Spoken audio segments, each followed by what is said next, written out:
I'm Larry Schindel. Columbia High School is my heritage.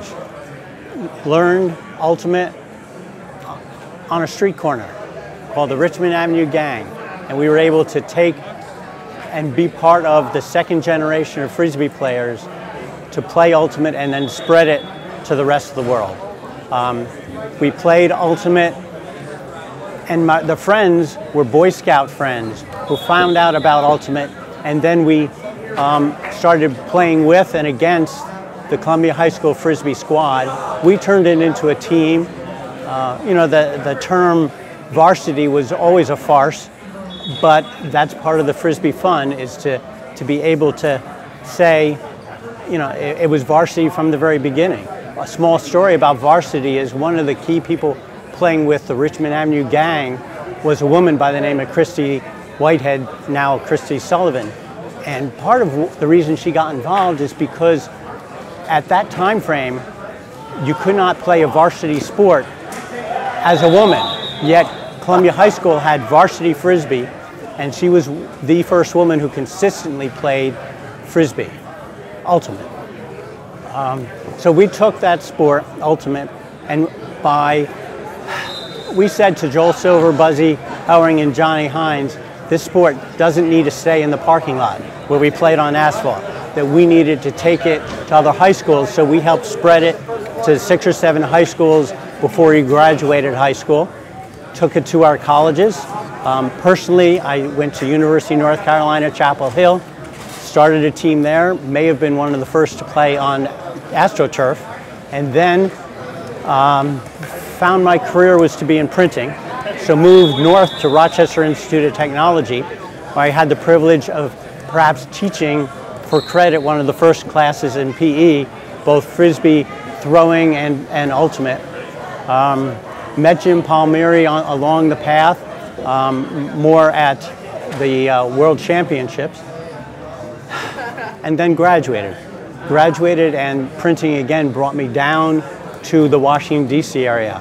I've been an organizer all along and basically said, hey, how do we bring ultimate to the D.C. area? So one weekend in the spring, we said, or I put an ad out and had 3 or 4 people that showed up, and we started a Washington area Frisbee club, which probably is one of the largest Frisbee clubs in the world now in terms of the number of players and teams, especially in the summertime. So that was one of the small feathers in my hat, as it were, in terms of organizing, but then took it a separate step, which brings us to today, what's going on behind us with the Virginia State Championships. I attended the first one at Mary Washington College, and at that time, had to check the history books, but won the first accuracy contest. And I think I may have finished 3rd overall or something silly like that. But what happened from there is part of the Frisbee family growing, is that we met John Pickerel and Bill Good.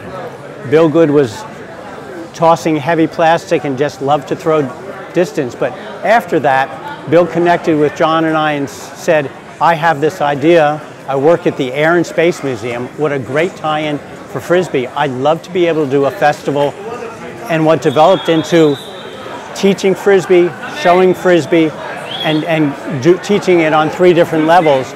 So we needed instructors and we needed performers, and I became the Frisbee expert and to gather the talent.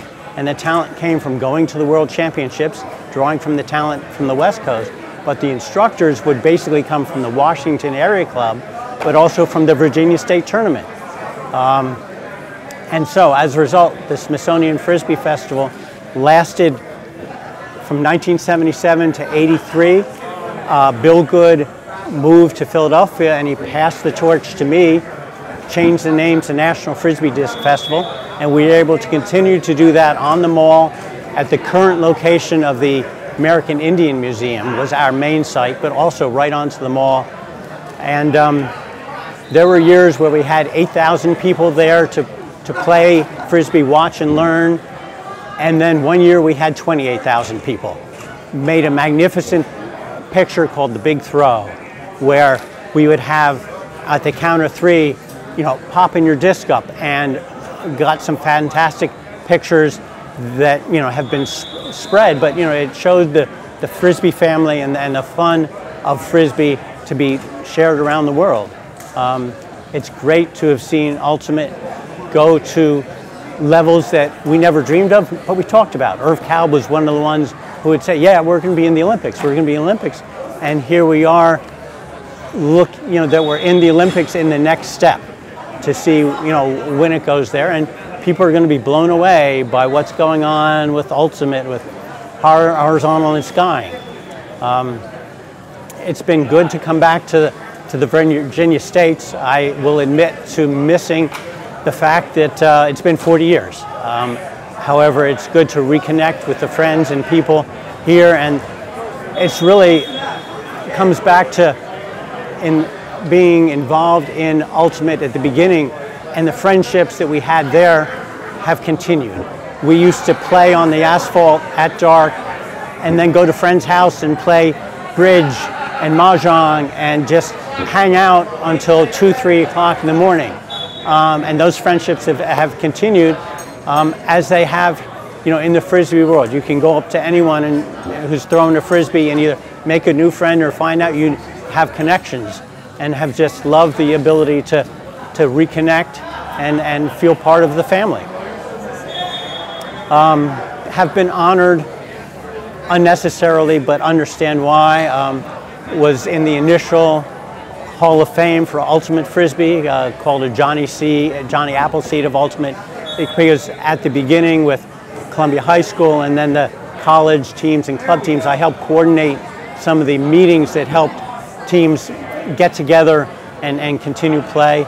And then here, this weekend, being honored to becoming part of the inaugural class of the Virginia State Hall of Fame also. And it all ties in to helping organize so others can enjoy, which has been part of my life, is to make it easier, whether it's working in the printing industry or Frisbee, to be able to make it easier. And the other small story, but ties into the big world, is I was able to retire from printing because of Ultimate Frisbee.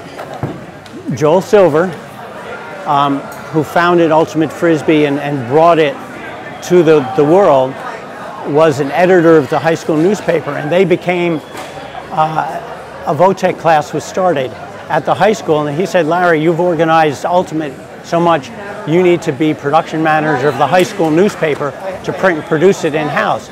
And that got the bug started in me in 71, 72, and 45 years later, after working in the printing industry, I was able to retire because of Joel Silver and Ultimate Frisbee.